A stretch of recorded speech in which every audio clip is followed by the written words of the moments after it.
Salam sejahtera dan salam hormat. Bersama saya Buma Wen dalam Berita Pagi Sarawak edisi Jumaat 18 Februari.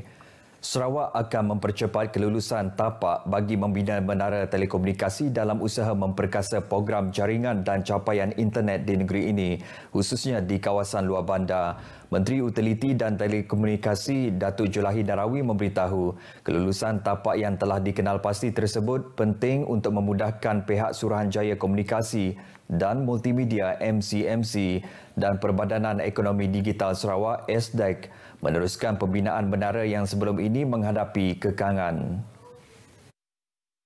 Ke arah itu, jelas Datuk Julaihi 1 mesyuarat diadakan pada minggu hadapan yang akan dipengerusikan oleh Timbalan Ketua Menteri Datuk Amar Awang Tengah Ali Hassan bagi mempertimbang kelulusan tapak yang diperlukan oleh kedua-dua agensi tersebut. Katanya ini adalah antara kerjasama Kerajaan Sarawak bagi membantu agensi terbabit untuk mencapai sasaran pembinaan menara telekomunikasi di negeri ini.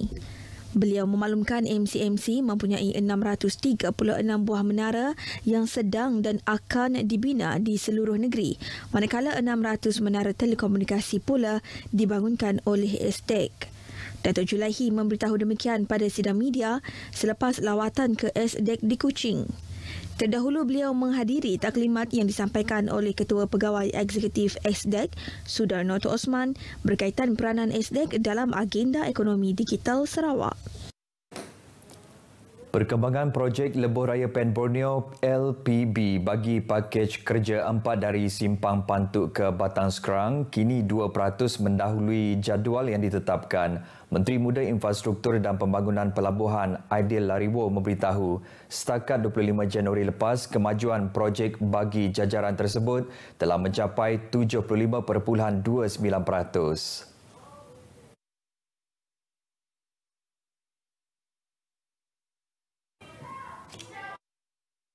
Mengalami kelewatan. Menurut beliau, kerajaan optimis bahawa projek bagi jajaran sepanjang 91 km itu dapat disiapkan pada tarikh yang ditetapkan, iaitu penghujung tahun ini. Saya ingat ini di peringkat yang dalam fasa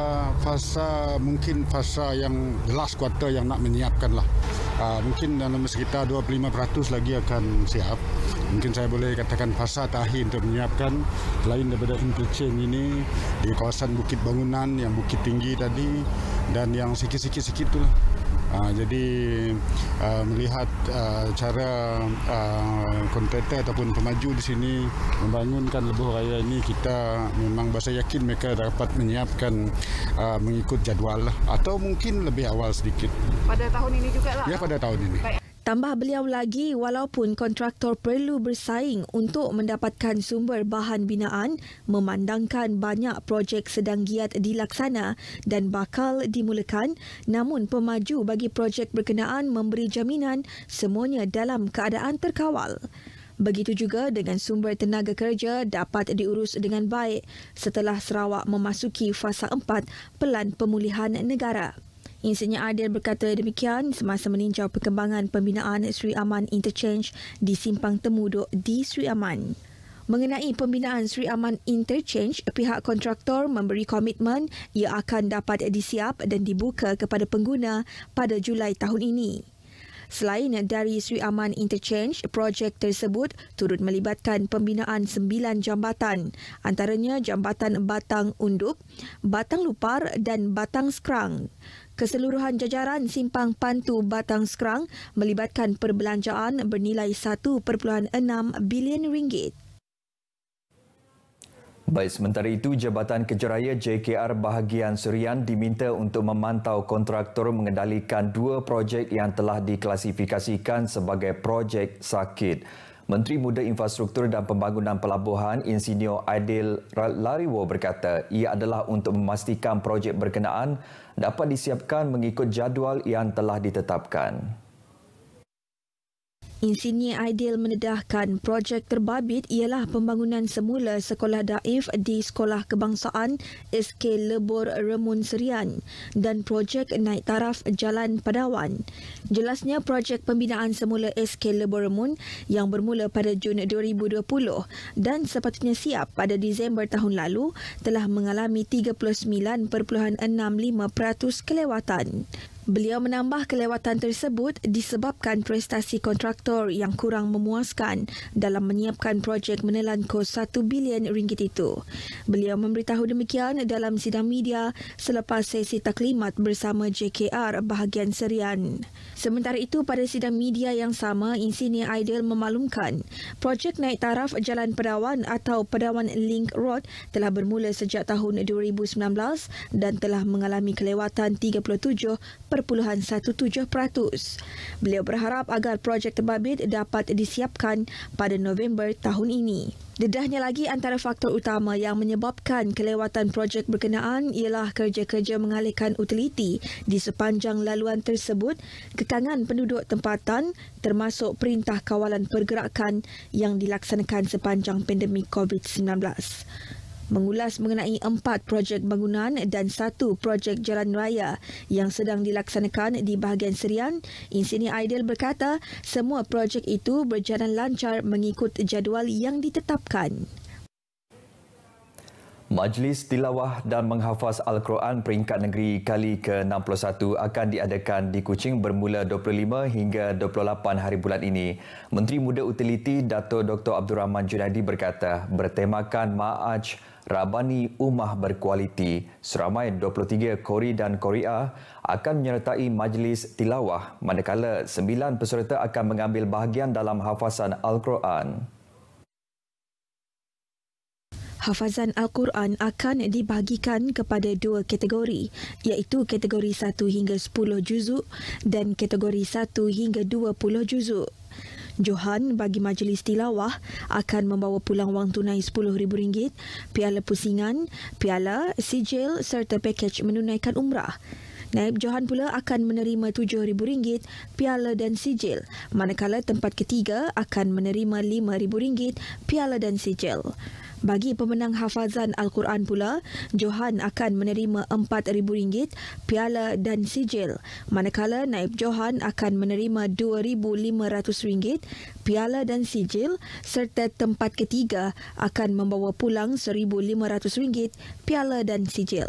Datuk Dr. Abdul Rahman berkata demikian pada sidang media sebelum mempengerusikan mesyuarat akhir Majlis Tilawah dan Menghafaz Al-Quran peringkat negeri kali ke-61 di Kuching. Jelasnya majlis perasmian dijadual disempurnakan oleh Ketua Menteri Datuk Patinggi Tan Sri Abang Johari Tun Openg pada 27 hari bulan, manakala yang di-Pertuan Negeri Tun Pehin Sri Abdul Taib Mahmud akan merasmikan malam penyampaian hadiah pada 28 hari bulan.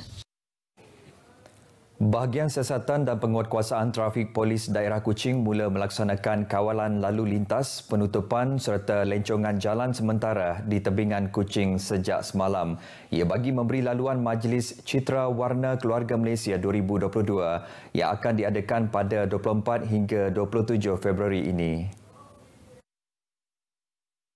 Ketua Polis Daerah Kuching ACP Ashmon Bajah dalam kenyataan media memaklumkan penutupan dan lencongan jalan sementara sehingga 25 hari bulan ini bagi tujuan pemasangan kemah oleh pihak penganjur. Manakala pada 26 Februari, penutupan dan lencongan jalan sementara akan bermula pada pukul 6.30 pagi sehingga majlis kemuncak yang dijangka dihadiri Perdana Menteri Datuk Seri Ismail Sabri Yaakob bersama Ketua Menteri Datuk Patinggi Tan Sri Abang Johari Tun Openg berkenaan selesai. Jalan yang akan terlibat adalah Jalan Main Bazar dan Jalan Gambir.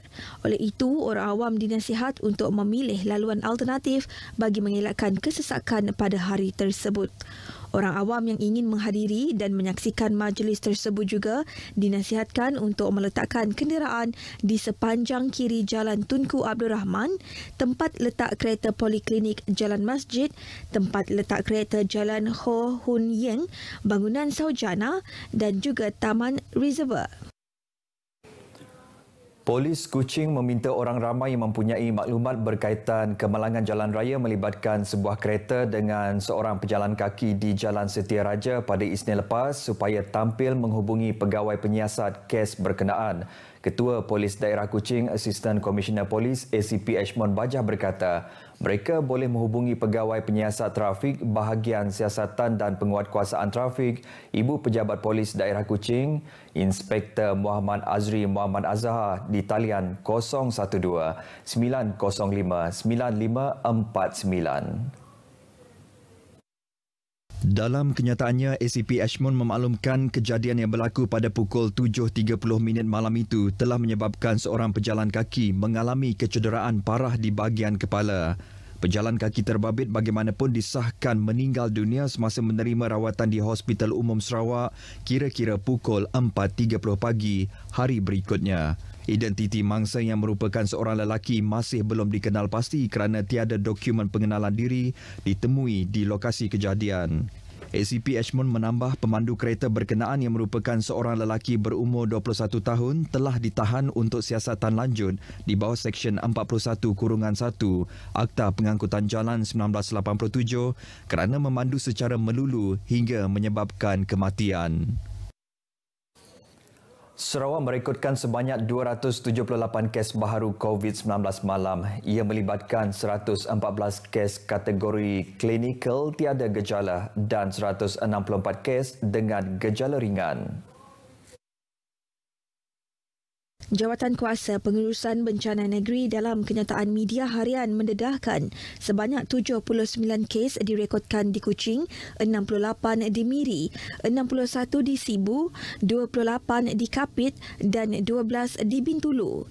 Manakala 6 kes direkodkan di Sarike, 4 di Bukit Mabung, 3 di Semerahan, 2 masing-masing di Song, Seratok, Julau, Matu dan Tatau serta masing-masing 1 kes di Kanawit, Meradong, Betong, Simunjan, Subis, Selangau dan Kabong. Setakat ini sebanyak 255,302 kumulatif kes COVID-19 direkodkan di Sarawak. Dalam pada itu, tiada kes kematian direkodkan semalam dan terdapat 2 kluster masih aktif. Sementara itu, pihak polis telah mengeluarkan 26 kompaun melibatkan 17 di daerah Kuching, 8 di Miri dan 1 di Sibu kerana gagal mendaftar masuk ke premis melalui aplikasi MySejahtera, gagal menjaga penjarakan fizikal dan gagal menggunakan pelitup muka. Baik saudara, sekian berita Pagi Sarawak edisi Jumaat 18 Februari. Keluarga Malaysia, dos penggalak juga meningkatkan daya tahan bagi melindungi anda dari jangkitan varian yang membimbangkan. Dapatkan dos penggalak anda. Salam hormat dan jumpa lagi.